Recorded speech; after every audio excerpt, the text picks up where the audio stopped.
શ્રી શનિદેવ મહારાજનો ઉજવાયો જન્મદિવસ। શ્રી મહાકાલ ભૈરવ અખાડા સંઘના રાષ્ટ્રીય અધ્યક્ષ વિના સોલંકી અને રાષ્ટ્રીય સંરક્ષણ સંત શ્રી સનાતનજી મહારાજ અને સમિતિના સદસ્યોએ તેજસ્વી તારલાઓના કર્યું સ્વાગત। સાથે રહ્યા ડભોઈ નગરપાલિકાના પ્રમુખ બીરેનભાઈ શાહ, વડોદરા જિલ્લા મહામંત્રી ડોક્ટર બીજે બ્રહ્મભટ્ટ, ડભોઈ શહેર મહામંત્રી અમિતભાઈ સોલંકી, તેજસ્વી તારલામાં દેવર્ષિ શાહ, ડોક્ટર ચિંકલ સોલંકી, કૃપા પટેલ, મુસ્કાન કુશવાહા, પૂનમ કુશવાહા, ચારવી પટેલ અને મંદિર સમિતિના શનિદેવ મંદિરની સ્થાપનાથી અત્યાર સુધી ઘનિષ્ઠ સેવા આપી તેમના પણ સન્માન કરવામાં આવ્યા। મહેન્દ્ર રાઠોડ, પ્રકાશ વસાવા, અશોક પ્યારેલાલ, રામકિલોના કમલેશ લખીરામ, મંદિરના ગુરુજી નારણ બાપુ અને મંદિર સમિતિની તમામ બહેનો દ્વારા બધાનું સ્વાગત કરવામાં આવ્યું।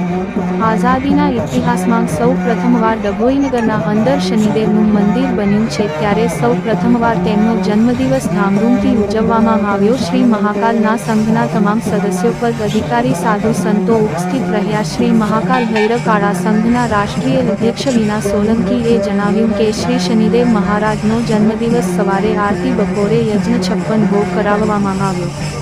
ત્યારબાદ શનિદેવની મહાઆરતી કરવામાં આવી અને મહાપ્રસાદીમાં ભોજન ભંડારાનો દરેક ભાઈ ભક્તોએ લાભ લીધો। રિપોર્ટર અફઝલ રજા, ખત્રી, GPK ન્યૂઝ।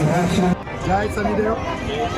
આજે ડભોઈ દર્ભાવતી નગરીમાં સૌ પ્રથમવાર શનિદેવ મહારાજનો જન્મોત્સવ ઉજવાઈ રહ્યો છે, ત્યારે આપ જોઈ રહ્યા છો ભવ્ય પૂજન ભંડારો મહાઆરતીનું આયોજન કરવામાં આવ્યું।